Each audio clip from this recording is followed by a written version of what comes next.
Real Madrid की अगली season ही kit हो गई है भैया लीग। आज की वीडियो में आपको मैं दिखाने ही वाला हूँ और थोड़ा सा ओपिनियन भी दूंगा उस किट के बारे में। वो talk about Manchester city versus Manchester United. Manchester derby गजब का गेम और वहाँ पे जो है वो ऑब्वियसली मैनचेस्टर यूनाइटेड लॉस दी गेम, वो आपको पता ही है। लेकिन उस लॉस के बाद मैनचेस्टर यूनाइटेड की बोर्ड क्या सोच रही है अबाउट एरिक टेन हाग और गेम में क्या क्या हुआ, थोड़ा सा जो है वो टिप्पणी उसके बारे में भी। We also gonna talk about भाई साहब केविन डी ब्रुयने का प्राइस टैग सेट कर दिया गया है मैन सिटी के द्वारा। अगर कोई भी जो है वो भाई उसको खरीदना चाह रहे हैं तो बेसिकली सऊदी से ऑफर्स थे, आपको पता ही है। तो क्या प्राइस टैग है मोरोई को टॉक अबाउट भाई साहब जूड के जो रेड कार्ड दिया गया था जूड को, उससे रिलेटेड जो है वो कुछ खबरें है। जी currently Barcelona versus athletic club is going on, it's 53 minutes 2:49 रात की जो है वो भी टाइम हो रहे हैं। और Pedri has been injured, Frankie de Jong has been injured, so basically Barcelona अपने टॉप 3 मिडफील्डर्स पेड्री, गावी और फ्रैंकी de Jong को खो चुकी है for the rest of the season. आप लगभग मान ही सकते हैं पेड्री का थोड़ा सा सीरियस नजर आ रहा है, रिलैप्स है उसका जो है वो हैमस्ट्रिंग का। फ्रैंकी de Jong वापस आ सकता है लेकिन एक आध महीना लगेगा उसको मोस्ट प्रोबेबली, एंड गावी तो is already out for the season. So this is Barcelona दोस्तों।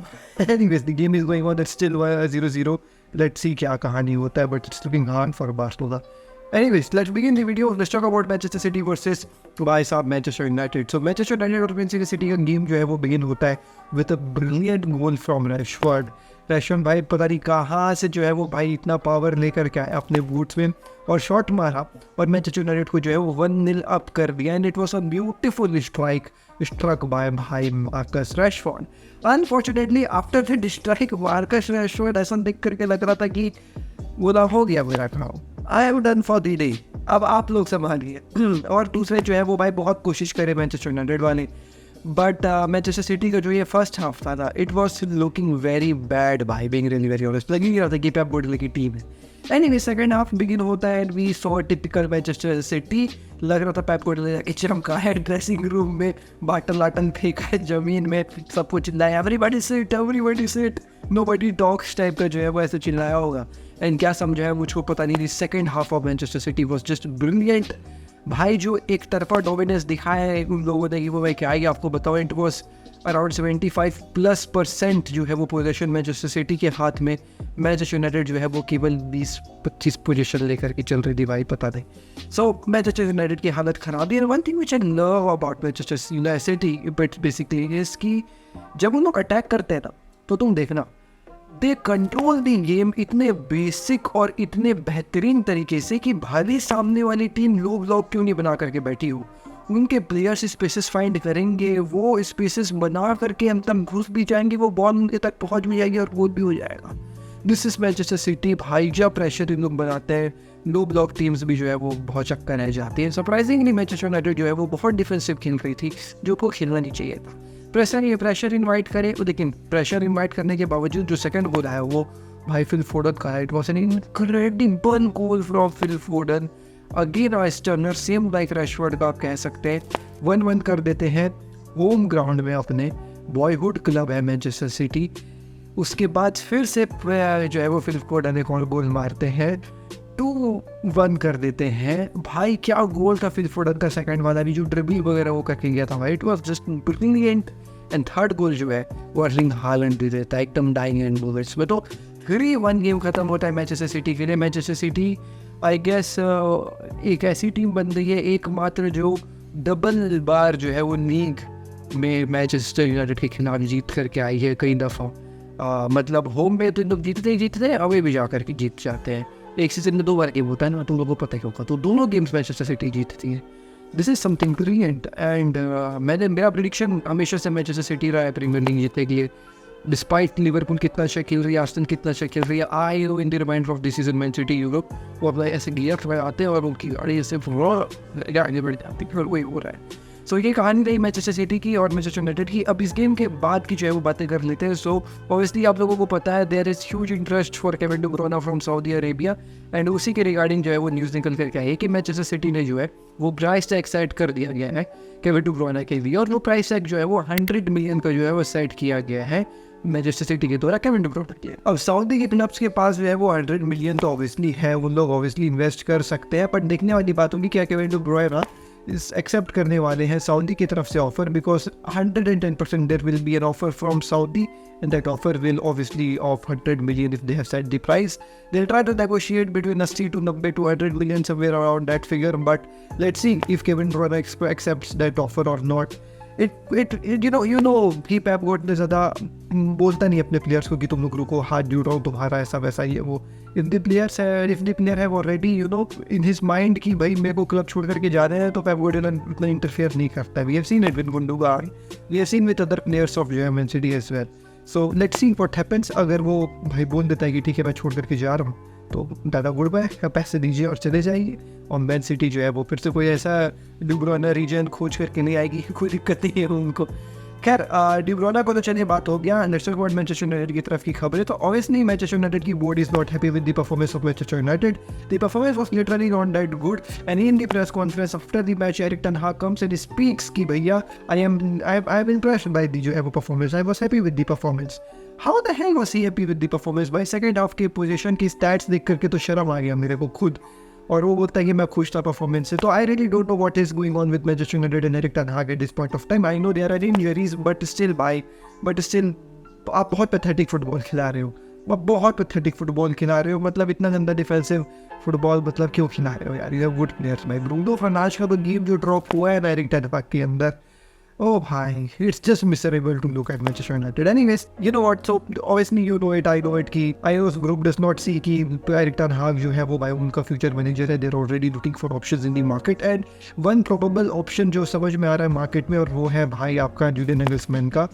After the Euros, IOS group will definitely go and approach Julian Nagelsmann for his upcoming and managing Manchester United. They think that Julian Nagelsmann is the perfect manager for Manchester United because he has good history with Bayern, and क्या बोलते हैं उसकी history जो है वो Bundesliga में काफ़ी अच्छी रही है. He is known for developing the youth guys. So वो भी एक कहानी है. So they are looking for Julian Nagelsmann. अब देखने वाली बात होगी जुलियन नगलसमैन जो है वो आएगा कि नहीं आएगा, बट उनका मेन अब जो है वो target Nagelsmann. Although he was sacked by Bayern for कुछ टेक्निकल रीजंस, एंड उनको लग रहा था कि Nagelsmann से बेटर मैनेजर थॉमस टुकल है, तो फिर वो लोग थॉमस टुकल को लेकर के आए थे, which obviously didn't end good. But अब देखो क्या होता है. Julian Nagelsmann को तो like everybody regards as very good manager. So yeah, that is something which you have to look forward to. Anyways, let's move to another खबर, और वो है रियल मैड्रिड से रिलेटेड जो है वो दो खबरें. रियल मैड्रिड की किट जो है वो अपैरेंटली लीक हो गई है, और जो ये नई किट है वो आपके सामने है दोस्तों. बेसिकली देखिए रियल मैड्रिड की जो किट्स है ना वो हर सीज़न वो लगभग थोड़े से सेम रहते हैं. व्हाट दे डू इज़ की add collar, change the stripe का जो है वो भाई साहब कलर, एंड कुछ ज़्यादा डिज़ाइन में चेंज नहीं होता है. Because when it's good you don't need to change it, right? सीधी सी कहानी ये है. You जब सही है कहानी तो क्यों फालतू चेंज करना है? रॉ एंड वाइट है and it's look beautiful. So इस बार का इनका कहानी ये है कि they have decided to go black and white, and this jersey clearly reminds me of Galacticos वाली जर्सी का. देखने दोस्तों गजब रिजेम्बलेंस है, and I don't think so that ये एक कोइंसिडेंस है. ये चली सोची समझी चाल है फ्रॉम पापा पेरेज एंड पीपल कि उन्होंने जो है वो ये इसी किट को चुना. ये एक थोड़ा सा ब्लैक एंड वाइट वाली कहानी को लेकर से आई है. सो ये कहानी जो है वो आपको दिस सीजन रियल मैड्रिड में देखने को मिलेगी. आखिरी खबर के ऊपर आ जाते हैं दोस्तों, वो है हमारे जो है वो जूड बेलिंघम से रिलेटेड खबर. जूड बेलिंघम को जो है वो मैच के बाद रेड कार्ड जो है वो दे दिया गया था from the ref. There were some questions कि क्यों जूड बेलिंघम को रेड कार्ड दे दिया गया था. तो let me tell you guys, सब परेशान है इस रेफरी से, not only Real Madrid fans but every fan अपने अपने रिस्पेक्टिव क्लब का परेशान है. बिकॉज ये बहुत जल्दी कार्ड दे देता है, बहुत जल्दी जो है वो रेड कार्ड येलो कार्ड वगैरह सब दे देता है. If I am not wrong this person only referee जिसने रेड कार्ड लेवेंडोव्स्की को भी दिया था. तो ही इज़ रेड कार्ड एकदम जल्दी. मतलब देखिए सब रेफरी का ना अपना अपना ढंग रहता है गेम को मैनेज करने का. कोई रेफरी रहते हैं जो सह लेते हैं कि अरे ठीक है कुछ भी वो बोल के चले जा रहा है, इट्स फाइन, ठीक है आप समझा देते हैं. कुछ रेफरी रहता है जो डिसिप्लिन मेंटेन करने की कोशिश करते हैं भाई पिच में, और वो रेकलेसली जो है वो कार्ड शो करते रहते हैं. कोई कुछ आगे थोड़ा सा भी बोल दिया कार्ड दिखा दिए, एंड ये रेफरी वैसे ही एक है. So Jude Bellingham was complaining throughout the match, and he was rightfully complaining. Like उसके कंप्लेंट्स में ऐसा कोई गलत बात नहीं था. Obviously he was complaining for the time duration as well, and some of the fouls as well he was complaining. So the ref and Jude Bellingham had some beef in the match only. दिख रहा था Jude Bellingham उसको अंग्रेजी में लेकिन गाली बक रहा था, मैनिपुलेट भी कर पा रहा था. जब ये कहानी हुआ आखिरी में ऑब्वियसली जूड बेलिंगम जो है वो काफ़ी ज़्यादा बमक गए. जूड बेलिंगम जाके रेफरी को बोल दिया it was an effing goal, it was an effing goal, और आर यू मैड, और ये सब वैसे ही वो कुछ इंग्लिश में गाली बकाया उसको. तो रेफरी गुस्सा हो करके रेड कार्ड दे दिया. अब इस referee allowed to do that, obviously referees are allowed to do that, वो तो आपको भी पता है, मेरे को भी पता है. अब वो रेफरी के ऊपर रहता है दोस्तों. इसमें यू कैन नॉट से कि वो गलत किया सही किया, अपन कुछ नहीं बोल सकते. रेफरी को रेफरी गाली खा रहे, it's referee who is you know getting all the abusing words and जो भी चीज़ें हो रही है. तो obviously he has all the right to issue the card. ये वो अपने हिसाब से किया राइट कार्ड, उसमें अपन क्या ही बोले, छोड़ो हटा. एनीवेज तो जूड बेलिंगम को राइट कार्ड मिला and Real Madrid is thinking to appeal that red card, but unfortunately that appeal won't be successful ऐसे समझ में आ रहा है.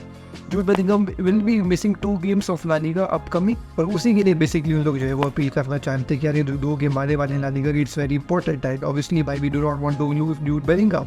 बट अनफॉर्चुनेटली वो अपील जो है वो लोग करने वाले हैं, वो सक्सेसफुल नहीं होने वाला है, बिकॉज कैमरे में अपेरेंटली जो है वो Jude Bellingham has been caught abusing the referee, and abusing the referee is something which is regarded a clinical foul type का, जिसके चलते जो है वो कार्ड्स इशू किए जा सकते हैं. तो वो अपील सक्सेसफुल नहीं होने वाली है रियल मैड्रिड की, ऐसा समझ में आ रहा है. And that means जूड Bellingham will be missing 2 of the upcoming games. Anyways दोस्तों, ये थी दोस्तों आज की खबरें. मैं मिलता हूँ आपसे कल. फिर देखेंगे अब के पीस जय हिंद वंदे मातरम. अगर आपको रियल मैड्रिड के पूरे जो है वो कंट्रोवर्सी के बारे में नहीं पता है जो कल रेड कार्ड वाला हुआ, तो अभी एड स्क्रीन बिगिन होगा, ऊपर आपको वाली वीडियो मिल जाएगी, नीचे जो है वो कोई से और वीडियो मिलेगी, जरूर जाकर के देखिएगा. चेक करिए चैनल को for football related updates. And still the game is going on. Athletic Club versus Barcelona 0-0 game चल रहा है, 3 बज चुके हैं रात के. And I guess it's a penalty, but referee ने नहीं दिया. डैम ब्रो, भाई क्लियर वो बंदा लामीन यमाल के ऊपर कूदा था. एनीवेज लेट्स सी क्या होगा, देखते हैं क्या होगा.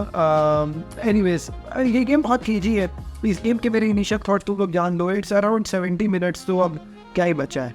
तो मैं तुम लोगों को बताऊँ इस गेम में ना, मैं बता रहा हूँ, this is a game where you rely on your striker. You want your striker to perform, and you want your striker to give you some goals and perform good, score some bangers. क्योंकि इस game में अगर आप individual mistake, individual brilliance नहीं दिखाओगे भाई, वो clear pen था भाई. How would they not give this up? And even Marcheng भी नहीं हुआ. Damn bro. Anyways भाई, लेवेंडोस्की की बात कर रहा हूँ मैं. लेवेंडोस्की हग रहा है इस गेम में, और इस गेम में लेवेंडोस्की की तरफ से एक अच्छी परफॉर्मेंस की काफ़ी ज़्यादा आवश्यकता है बार्सिलोना से. डीएनए भरा है खून में, फुटबॉल की नॉलेज दिमाग में, चैनल भरा के जुनून से. फुटबॉल की खबर एक जी के साथ, फुटबॉल की खबर एक जी के साथ, फुटबॉल की खबर एक जी के साथ, फुटबॉल की खबर एक जी के साथ.